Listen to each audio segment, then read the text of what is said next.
I would say many, many, many people that I work with, facilities, have a health and safety person that moved into the position from somewhere else in the facility. So they're learning so quickly about all the different requirements. And Art Flash just doesn't come to the forefront. Okay, welcome to the Electrical Safety Podcast. I'm your host, John Travis, and today I'm speaking with Denise Sundquist. Denise is currently working as an electrical safety trainer for EBSCO and has a wide-ranging career spanning 30 plus years working in the health and safety industry. Denise, it's a pleasure to have you on today. Thanks for having me, John.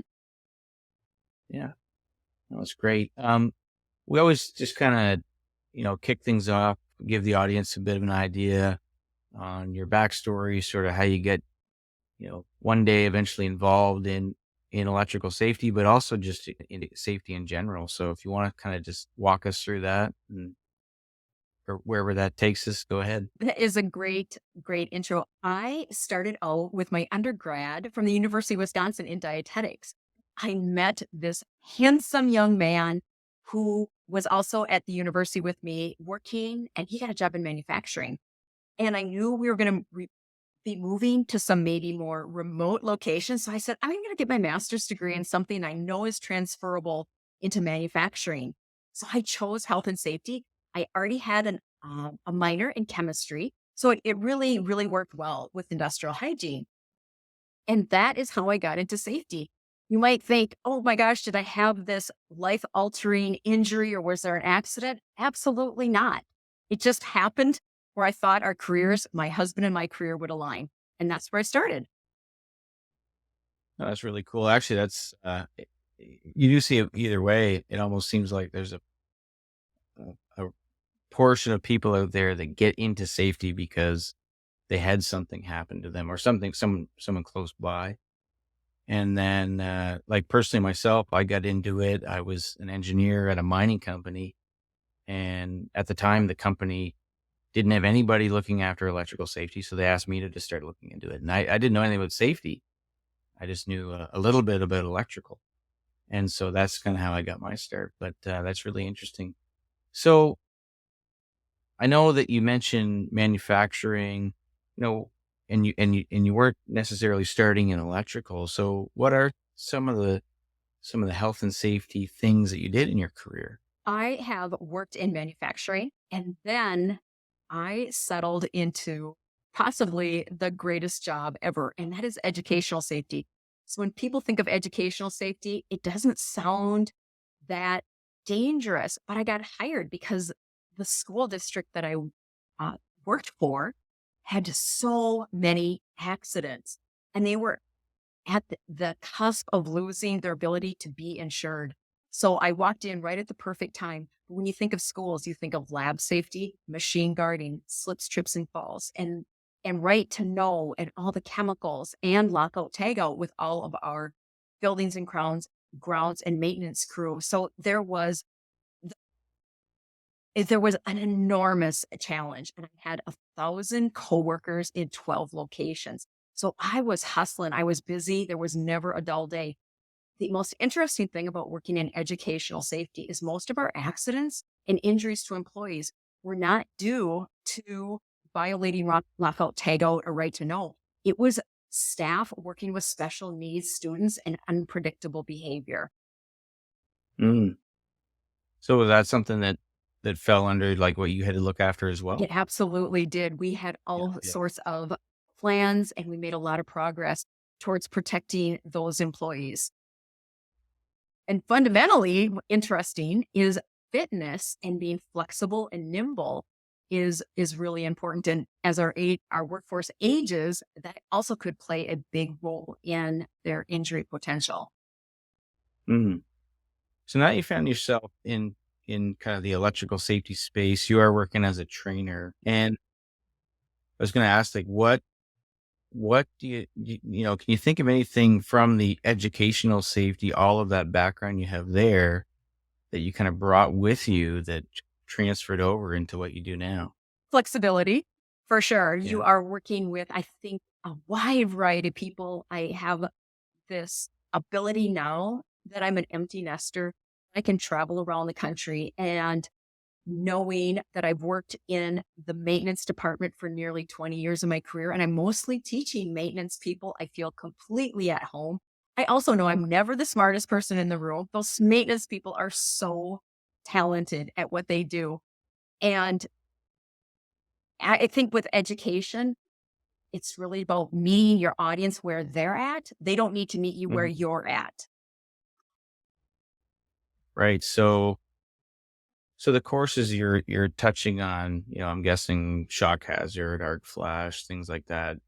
Is it primarily just like the NFPA 70E stuff, or is there anything else you're find yourself getting into? It is primarily just the OSHA standards 331 through 335, and then we work on shock, and then we work on arc flash, and just giving them ideas on how to better prepare themselves against those hazards. Most of the companies have a strong lockout tagout program. Most do not have an electrical safety program. So I Yeah. always encourage them, because I know I'm going to be back in 3 years, that let's just see if we can get 5 things done. What 5 things can we work on in the next 3 years? So when I come back, you've made progress. But I don't expect them to go from very low compliance to full compliance in just one training. So I really try to, at the end, identify what can we do? And that's how I measure success. Yeah. Are there a few that kinda stand out that everybody kinda has to do? Like, what are maybe the top 3 that would come up in those 5 things? Oh, they don't have EH rated mats. They don't have a way for contact release. They don't, at this point, most of the people that I'm training aren't aware of shock or arc flash boundaries. And most of them don't have any arc flash PPE. Yeah. So, I guess with the boundaries too, you're also looking at they probably don't have the arc flash stickers on the equipment. It's 50-50, but it's really difficult for me to go in and do training if they don't know what their arc flash boundaries are. And then we train a lot on arc flash boundaries and arc flash PPE, Yeah. but they don't know their incident energy. And I would say I struggle right now to really connect with them on how to protect themselves other than get an incident energy study. Right. Yeah. Yeah, that seems to be I mean, it seems to be getting a little bit more traction, but as for me, I've probably been doing this for 15 years at least in the electrical safety space. So I know, like, let's say 10 years ago, I would have thought by now that, well, everyone would have this stuff done, but it's been a lot slower than I originally assumed. But One of the customers that I was at, it really meant a lot to me, shared the amount of budgeting that it takes to do an incident energy study. And so if they need, and he was comparing, they also needed to do a big fall protection project. And so that had to be placed next year because they were doing incident Mhm. energy this year. And I think because the initial study can be an investment, they have to budget for it. So that budget might be 2, 3, 4 years out. But that's just one person's opinion. I'm not sure if it No, is it's for everyone. yeah. I mean, it is.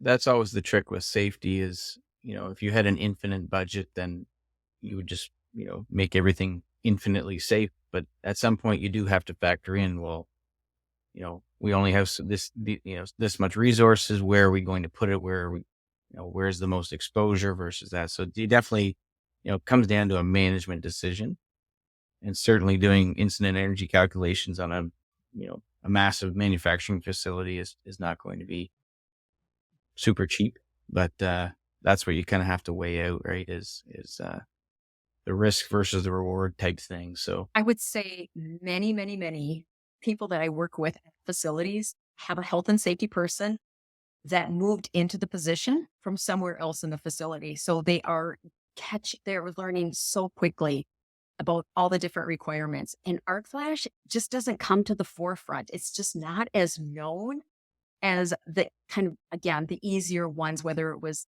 your normal respirator, maybe hearing protection, maybe right to know lockout, tagout. And so a lot of the facilities that we do our incident energy studies come maybe from more from a corporate standpoint or an insurance company requiring that they Mhm. do one. But like I said, a lot of people, it's just their health and safety people are do not have a degree in health and safety. They are just growing into that position or have that responsibility. They could be in HR and have health safety tasks that they have to do. Right. Yeah. And like you mentioned, and this is what I've seen as well, is like the electrical is maybe a little bit more complicated, maybe harder to wrap their head around. So it kind of gets it's the one they sort of say, "Oh, well, we'll get to that eventually," and I will it agree does with get you 100% because when the incident energy requirements came out right around 2015 and 17, I looked at it as a health and safety professional and I said, absolutely not. I am not doing this. And we contracted it out. I think, yeah, in my opinion, in 1910, CFR 1910, I think this is the most difficult standard. yeah. Wow. So maybe we'll switch gears a little bit. I did want to ask you about Toastmasters. I noticed that you're involved with that. And for people listening, could you just start with like, what is Toastmasters and what's it like? And then maybe, well, you could just I start with love that, I this guess. story and I love to tell this story. So one of my, when I was working the second round before I got laid off the second time due to COVID, but one of my professional goals, because I had to do a lot of presentations, they're like, oh, just join Toastmasters. I have never had a fear of public speaking. I get really excited when I get to talk in front of a group of people. I'm like, yeah, that's fine. I couldn't believe, even when I didn't have a fear of public speaking, how much better I could be. So when I got laid off during COVID, Toastmasters was really my lifeline to other professionals and really honing those skills. Ironically, the person that hired me to do electrical safety had shown up at a few of our Toastmaster meetings, and I would either give a speech or maybe I was the Toastmaster. But the way that Hmm. I participated, he asked me, have you ever thought of doing electrical safety? And I'm like, no, I don't have any electrical safety background. He's like, we can teach you the electrical, but your presentation skills are so strong. And that's when I really lean into when I go out and do my training is just facilitating some really engaging training on a subject that is not always the most interesting. It can be It difficult. might It be can one, be yeah, difficult to train on electrical safety and keep everyone awake. awake. I've never had a Yeah. person sleep yet. Yeah. No, They've it's come close definitely, though. They've come close, but they don't sleep. We really try to move through it and keep them inspired to do better. yeah, well, if you go down too far down the technical rabbit hole, it can become very boring very quickly. Right. So I was going to say with Toastmasters, not only does it help, it helps you.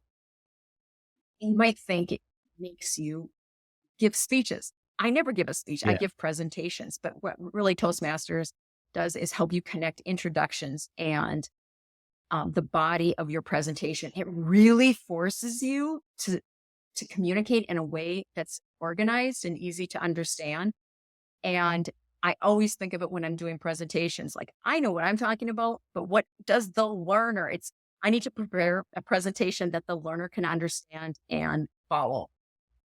Mhm. And I think I give hopefully really good feedback for the people in the class. Right. So so just a question, like, so, because I've kind of looked at Toastmasters before, and if somebody wanted to get involved in it, like, is it you have a local club or something that you join, and then you just kind of show up, and like, how does it work? It is. Like, how do So you get involved in it? there is a local club in my community, but I can join any club around the country. It just has to be hybrid. But I prefer the in person. And if I'm Mhm. traveling and I get to travel around the country, so my meetings are Friday morning and I can, if I'm available in my hotel room, I can jump on a meeting from anywhere. But even if you didn't have a Toastmaster club, you can figure out if Monday mornings, Monday nights, Friday mornings, Wednesday afternoons, whatever time works for you is where you could join a Toastmaster club anywhere in the country.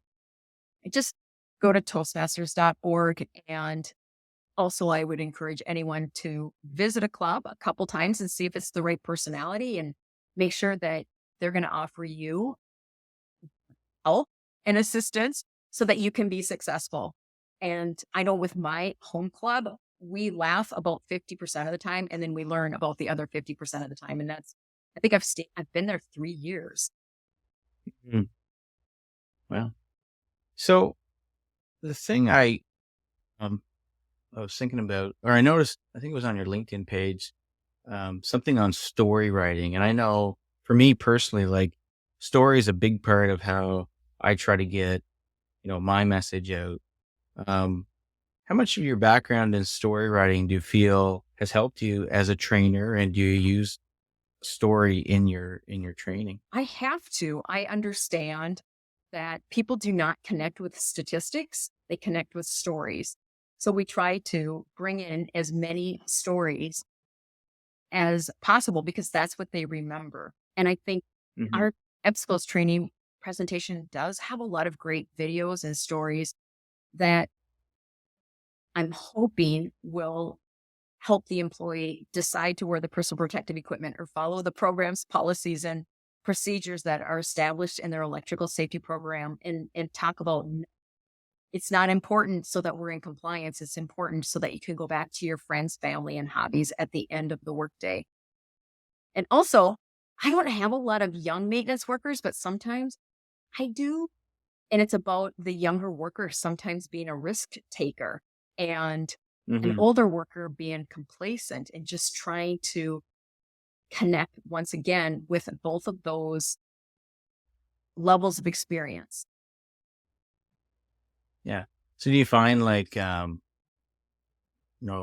the end of the class, every once in a while, people will share things or they'll come up and talk to you, or maybe they'll write a note on their tests about something that really stood out for them. Um, what do you think it is about either the training that you do or maybe a EBSCO's training like that, really resonates with people? We're lucky enough to have a video. It's a little bit longer about Jason Brosen, who, of course, is an arc flash survivor. He has an enormous talent for being able to tell his story. And I think the high points of the story are he is, as a master electrician, he has worked energized. He knew about 70E, he knew about personal protective equipment, but he just didn't think it would happen to him. And it did. And then he explains the impact that it had on his life. And I don't know that I necessarily connect with a maintenance worker. I think I can facilitate with a maintenance worker, but Jason's story really connects with those maintenance workers. And that's why I like the training, is because I can be successful because we have the right training program in place. And we Right. don't, So, I think we were talking even before the podcast. I do not talk a lot about statistics. I don't quote CFR. I don't quote 70E a ton.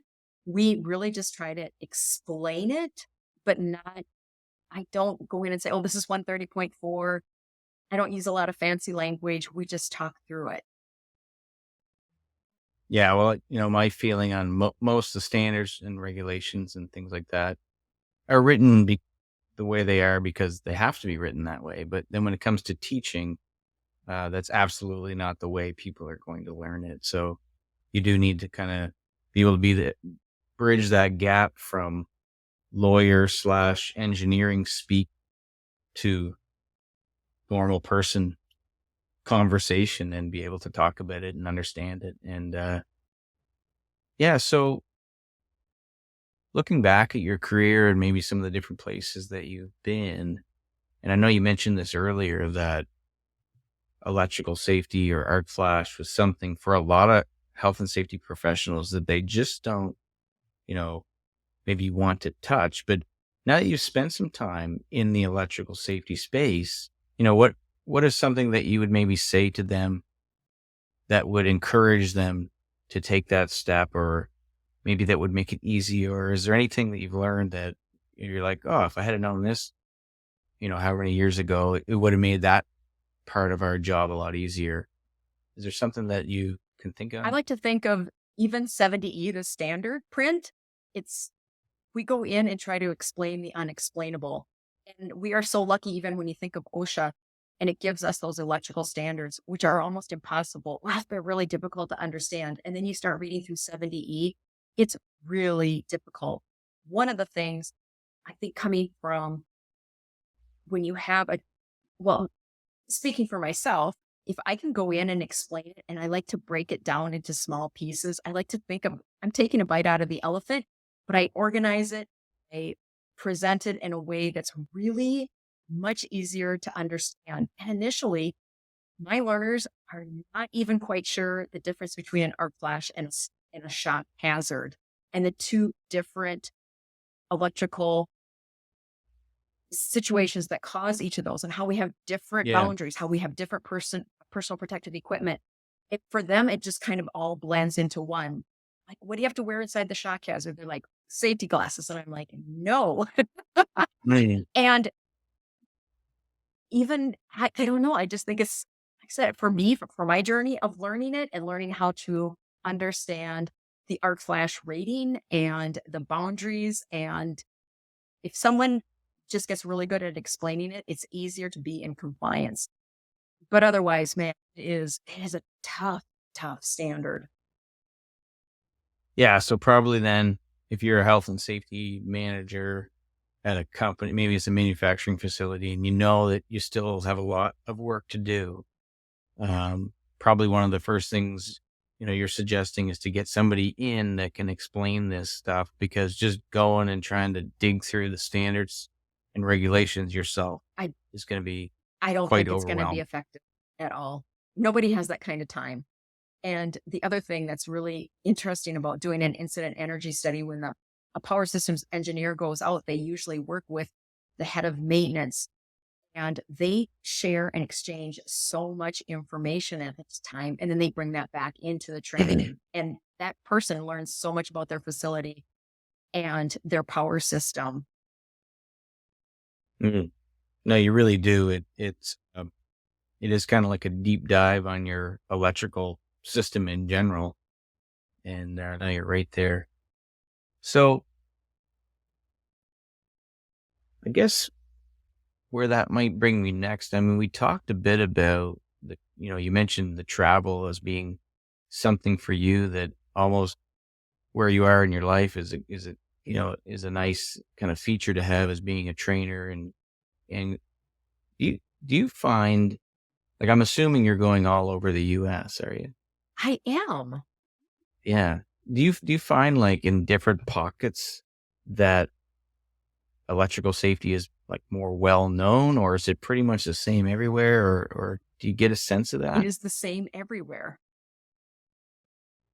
It is Yeah, so it absolutely doesn't the matter. same. Nobody's in compliance. Everyone is working towards compliance. And for some areas, for some companies, it's absolutely brand new to them. And others, they've had it before and they're just working at getting better. Yeah. Yeah, and then, like, how often, if ever, have you kinda come across a company or an organization who's, like, on the other side of that? Maybe they're almost like 90 or 95% I compliance. just went to that company, I think. It's hard, but this is what I will tell you. When I was training and we would get into extension cords, and as a health and safety professional, you know extension cords inside and out, what the rules Mhm. are. But what I learned is that every single facility I go into has a different set of rules. And so as you try to present what I believe are the rules, they sometimes would have a different interpretation, or maybe their insurance company, but everybody stands by what they believe and what they can and cannot do. So now I just more generally say, refer back to your electrical safety program, what your insurance company wants. But it's definitely, there is room for interpretation for some, especially extension cords, and what you can do and can't do. But a lot of us, Mhm. maybe what we learned earlier in our careers, we still believe, even though it might not be true. And and I do, when I do go into a company and they do have they're very strong in their electrical safety, it's kind of fun because even if we just really work with the younger workers, the newer workers, the less experienced, and just see, we just bring them along. And the more senior people, they're just kind of quiet and give that attention to the newer workers. Hmm. That's great. So I guess, is there anything that you can think of that is kind of coming up either with EBSCO or with yourself where people could connect, they could maybe listen in or go to a conference? Do you have anything like that on the horizon? I don't, I'm not sure. However, if anyone knows that they've got a strong safety program and they're ready to take it to the next level and consider that incident energy study and consider making sure that their maintenance workers or their electricians have the right personal protective equipment to protect them against shock and art flash and be in compliance, give us a call because we can do the safety conversations. And if you even just wanted to jump on to an electrical safety training program, sometimes that will really help a company decide where they're at or what the next step might be. I love to be the last person they see after they've done their incident energy study. We've got all the labels on the equipment. Now we're going to do the training. I like to wrap it up and Hmm. be the last memory. What's really hard, but I'll do it, is we start with electrical safety training and then they see the value in that incident energy study. But we're Hmm. willing to work either way for someone and just to even get the cost estimate and understand the amount of time, energy, and resources to conduct that art/study. Yeah, it is certainly like it's a sequence, but it's kind of like a circle, right? Because you could do it in different orders. And so, I always like to tell people just start wherever makes sense for you and get started because, if you're waiting for the instant energy in order to buy your PPE, in order to do the training, you end up being in this forever waiting game and 3 years goes by and you haven't done anything. So, that's great advice. And, yeah, so I guess, Denise, that takes us to the end of the show. I want to thank you again for coming on. It was a pleasure. Thanks for having And yeah, thanks so much for coming on and have a great day.